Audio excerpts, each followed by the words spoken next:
This is Professor Antonio S. Marajas, and this is Advanced Digital Technique.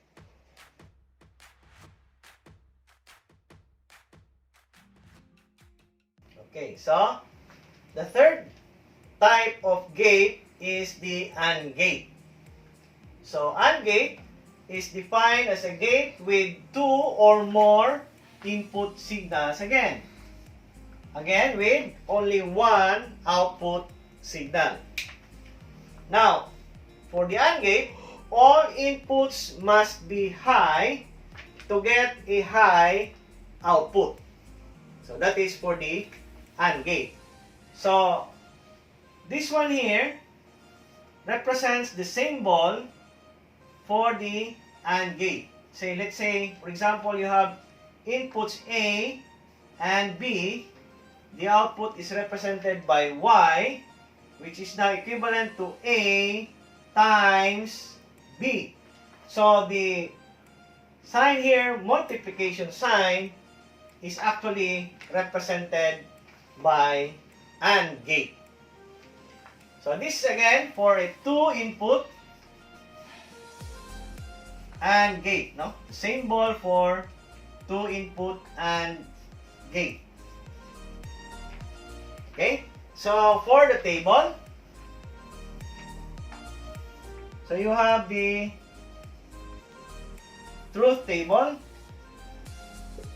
You have inputs A and B, and the output represented by Y. So, again, for a two-input gate, the combinational values are 0, 0, 0, 1, 1, 0, and 1, 1. And based on our definition of an AND gate, it says all inputs must be high to get a high output. So, it is in this case that all inputs of your AND gate are high. A is high and B is high. So, the output here is 1. The rest will be 0 as per definition of an AND gate. Okay, so we go now to 3-input AND gate. So the symbol for a 3-input AND gate is represented by this one. You have inputs A, inputs B, and input C. Again, the output is represented by Y, which is now equal to A times B times C. That will be the equation or the output of your output variable Y, which is equal to A, B, and C. Now, by the way, if you notice that in our symbol here, the input part of your AND gate is already straight. Unlike in your OR gate, curve ang yahang input. So, mo na ang difference between the symbols of the AND gate and the OR gate. Okay? So, if we have the truth table for the 3-input AND gate, again, you have inputs represented by A, B, and C. And the output is represented by Y. So what are the combinational values again of A, B, and C? So you have 2 to the 3, you have 8 combinations. So you start with 0, 1, 2, 3, 4, 5, 6, 7. So that is 8 combinations.